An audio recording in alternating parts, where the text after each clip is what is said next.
A Dinosaur Christmas by Tom Frank. John Nickerson loved dinosaurs. His little sister Emily loved Christmas. "It makes no sense," said John one Christmas Eve day. "How can you believe in something so unbelievable?" "Well, how can you?" said Emily. "Dinosaurs are not unbelievable," said John. "We know they're real because we have evidence." Emily thought about this. "You want evidence of Santa Claus? Fine. To the mall."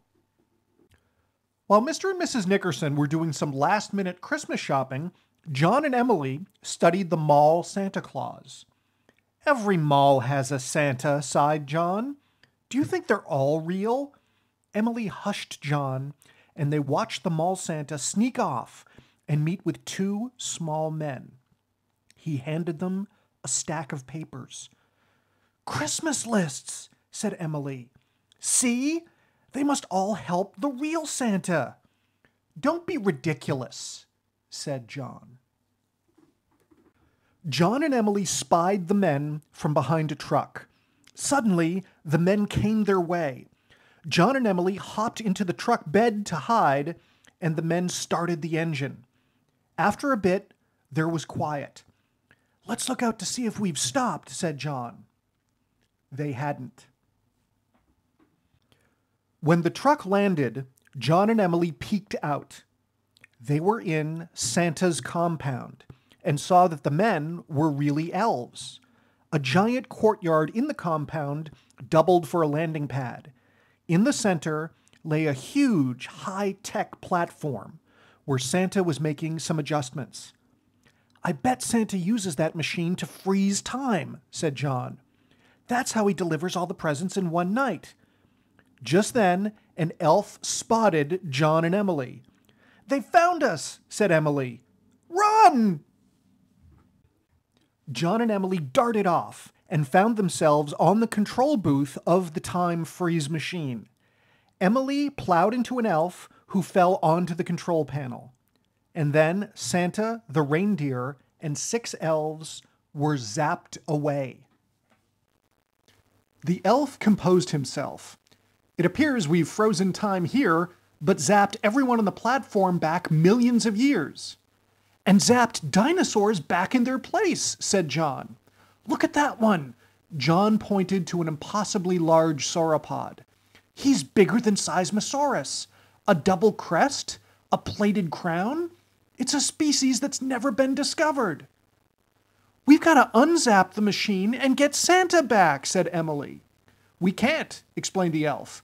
"The time freeze machine won't unlock until all the presents are delivered." Emily went wide-eyed. "So what are we waiting for?" Meanwhile, well, not meanwhile, since it was millions of years earlier, maybe you'd call it past while.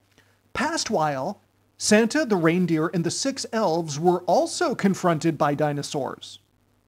Present while, a plan was prepared. "I've explained everything to them, and they want to help," said the elf. "You speak dinosaur?" asked John. The elf nodded proudly. John, Emily, and the remaining elves harnessed the pteranodons to the sleigh, put the rest of the dinosaurs into Santa's bottomless sack, and took to the sky. The Dino Christmas Express marched forward. And forward. "We've got to hurry and check these lists again," said Emily. "Who knows what kind of trouble Santa, the reindeer, and the elves are in?"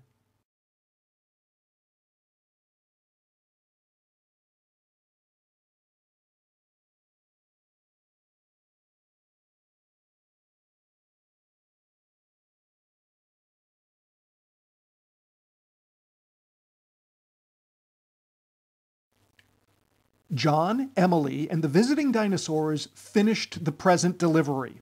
The time freeze machine then unlocked itself, and Santa, the reindeer, and the 6 elves returned. Santa walked up to the Nickerson children. "Stowing away to the North Pole doesn't quite fall into the nice category, but considering all you've done, anything you two want for Christmas this year, you've got it." I suppose the one thing I want is the one thing you can't give me, said John. What's that? Asked Santa. Evidence. I don't want to wake up tomorrow and think this was a dream. Santa scratched his beard. Yes, it does seem adventures of this sort end up that way. Do we have to zap all of them back? Asked John, pointing to the dinosaur with the double crest and a plated crown. This new species is the biggest dinosaur ever to walk the earth. I'm afraid so, said Santa. The next morning, the Nickerson living room was a sea of wrapping paper. The last present is yours, said Mrs. Nickerson as she handed John an envelope. It's a ticket for dinosaur camp this summer. It's the closest thing you'll ever get to real dinosaurs. John thanked his family, but it just wasn't the same anymore.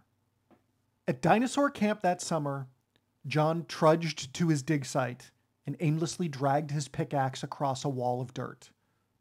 Clack! He hit something. He revealed its shape as he raked away more dirt. Look! A fellow camper shouted. People raced over to see John's discovery. A dinosaur skull with a double crest and a plated crown.